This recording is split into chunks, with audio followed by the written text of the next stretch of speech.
Hər vaxtınız xeyir olsun, hörmətli izləyicilər. Sizləri maraqlandıran suallara aydınlıq gətirmək məqsədi ilə İpoteka və Kredit Zəmanət Fondunun rəsmi Facebook səhifəsi üzərindən canlı yayımlarımızı davam etdiririk. Bugünkü canlı yayımımızda fondun sahibkarlığa dəstək alətlərindən bəhs edəcəyik. Sualları Fondun Kredit Zəmanət Departamentinin direktoru Elşən Kərimov cavablandıracaq. Qeyd edim ki, bizi izləyən tamaşaçılar bu mövzuda hər hansı sualları olarsa, canlı yayının şərh bölməsinə suallarını əlavə edə bilərlər. Qarşıdakı 20-25 dəqiqə ərzində Elşən müəllimlə həm də bu suallara aydınlıq gətirməyə çalışacağıq. Xoş gördük Elşən müəllim. Elşən müəllim, istərdim əvvəlcə bu kredit zəmanət mexanizminin xüsusiyyətlərindən danışaq və bunun xüsusiyyətləri nələrdir və ondan əsasən hansı sahibkarlar istifadə edə bilir? Bildiyiniz kimi ölkədə sahibkarlığın dəstəklənməsi istiqamətində bir sıra tədbirlər həyata keçirilməkdədir. Və bu tədbirlər sırasında kredit zəmanət mexanizminin yaradılması nəzərdə tutulmuşdur. Mexanizmin yaradılması və inkişaf etdirilməsi prioritet vəzifə olaraq İpoteka və Kredit Zəmanət Fondunun qarşısında müəyyən edilmişdir. Mexanizm çərçivəsində qeyri-neft sektorunda fəaliyyət göstərən sahibkar subyektlərinin maliyyə mənbələrinə çıxış imkanlarının təmin edilməsi nəzərdə tutulubdur.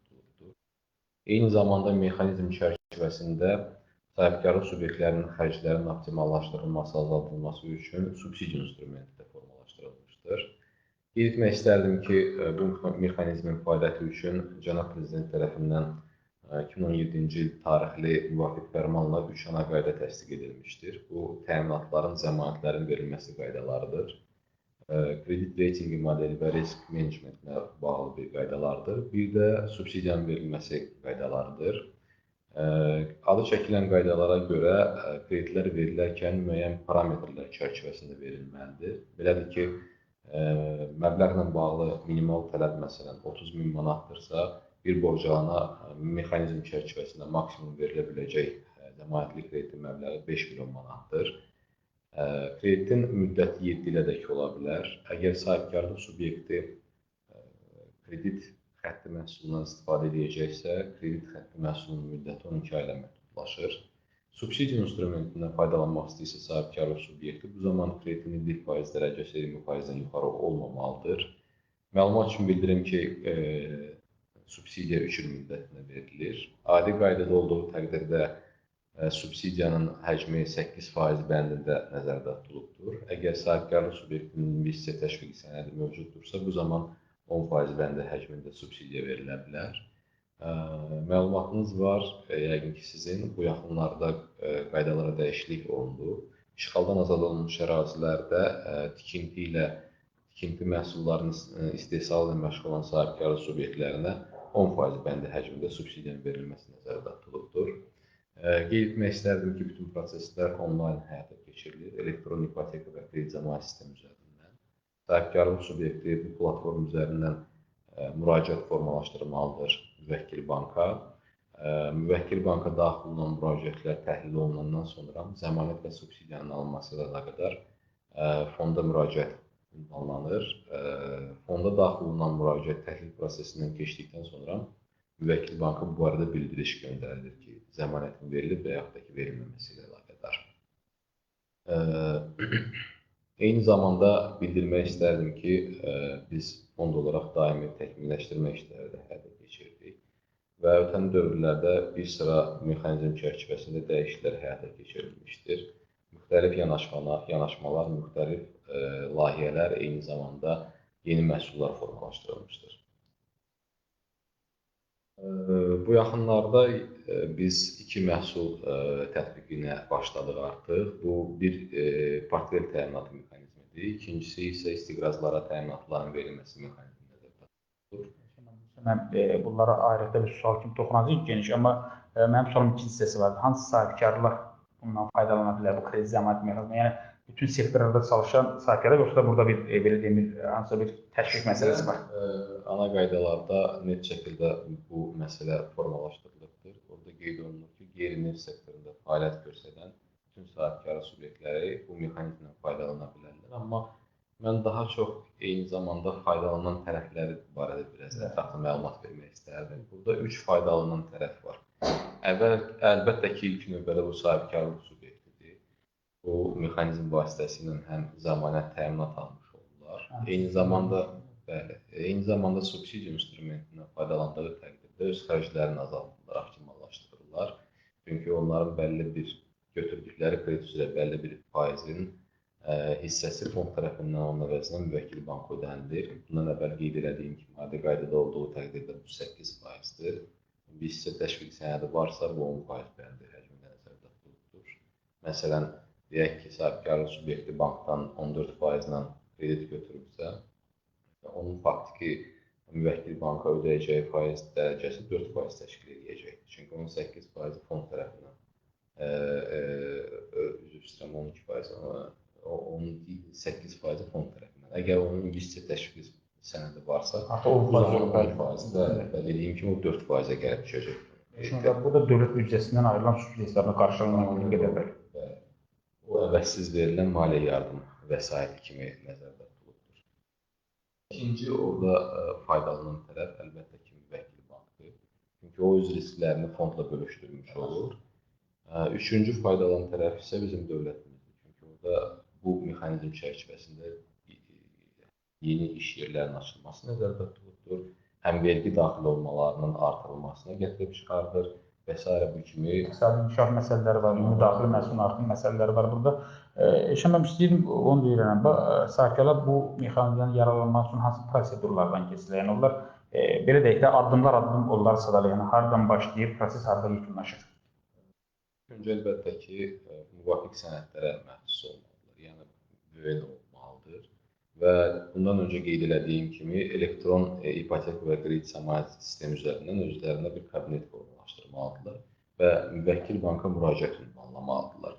Müvəkkil banka daxil olan müraciət bank daxili təhlil prosesindən keçməlidir. Əgər bankın səlahiyyətli orqanının qərarı kreditin verilməsi ilə bağlı müsbətdirsə, bu zaman həmin platform üzərindən müvəkkil bank tərəfindən fonda zəmanətin və subsidiyanın alınması ilə bağlı müraciət ünvanlanır. Fonda daxil olan müraciət 3 təhlil prosesindən keçir. Fond tərəfindən. İlkin olaraq daxil olan məlumatların və sənədlərin qanunvericiliyə uyğunluğu yoxlanılır, məhkəmə perspektivi araşdırılır.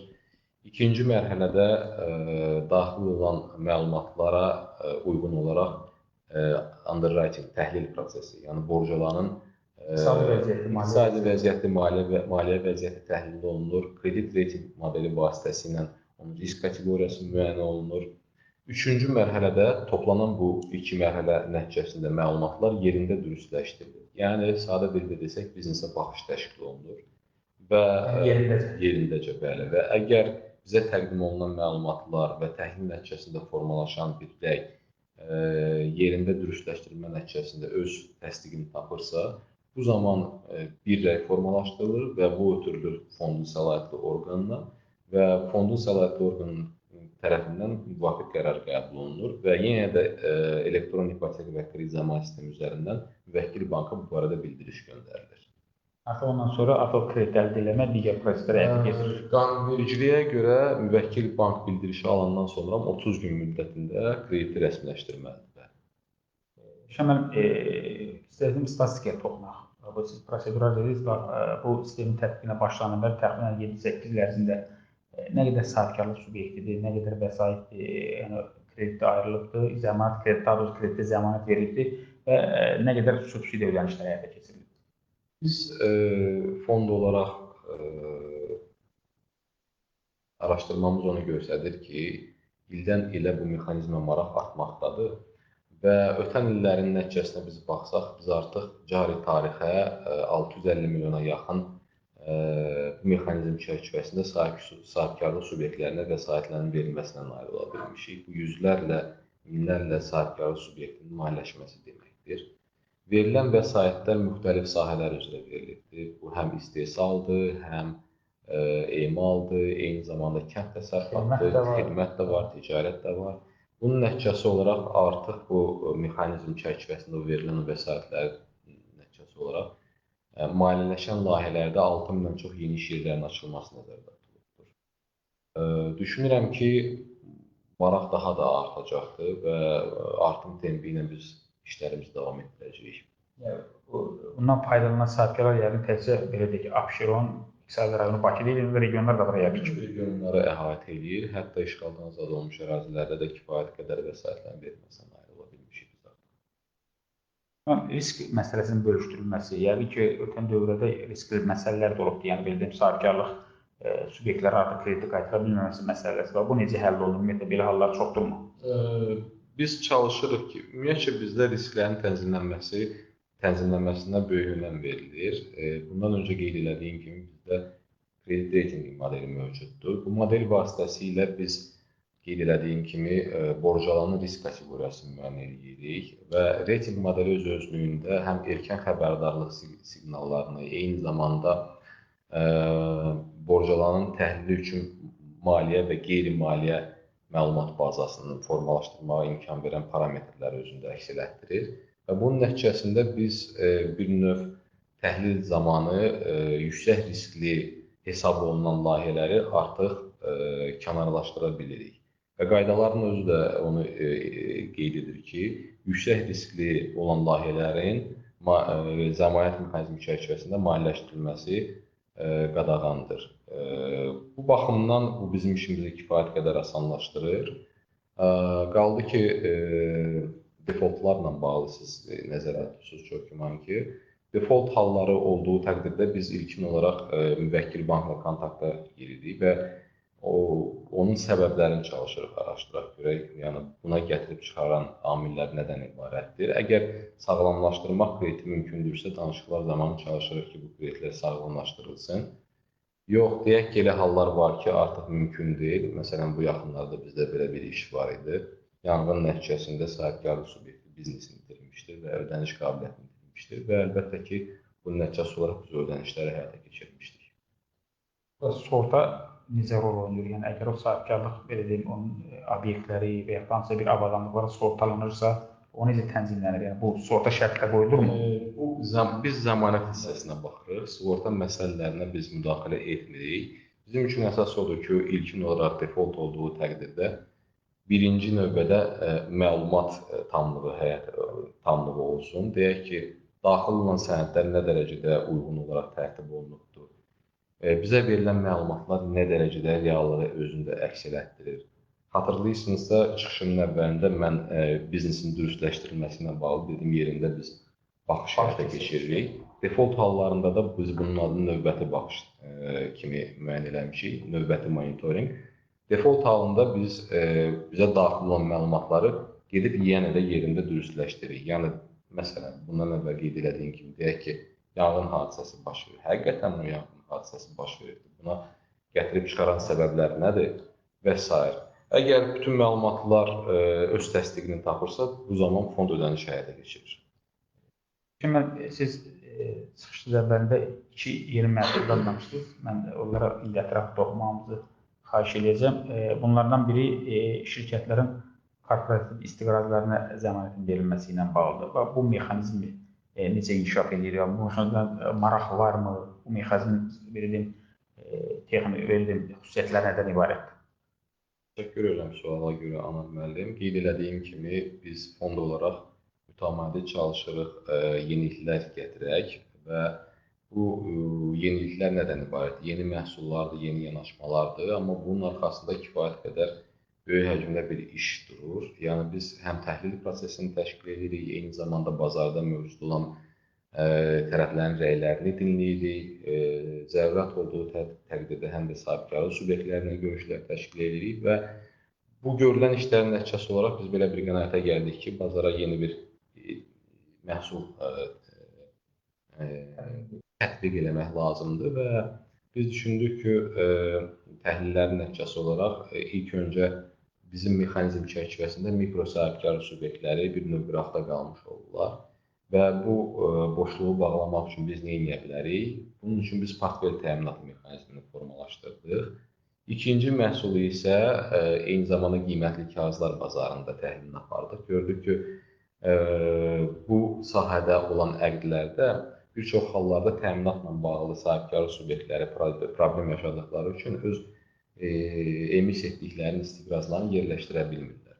və bunun nəticəsi olaraq bir növ istiqrazlara təminatların verilməsi mexanizmi üzərində işlərə başladıq və bu qaydalar artıq təsdiq olunubdur və biz görülən işlərin nəticəsi olaraq artıq ilk müştərini sahibkarlıq subyekti ilə də danışıqlar aparılıb və zəmanətlə bağlı müvafiq bildiriş göndərildi və zəmanət müqaviləsi artıq müvafiq sahibkarlıq subyekti ilə bağlandı.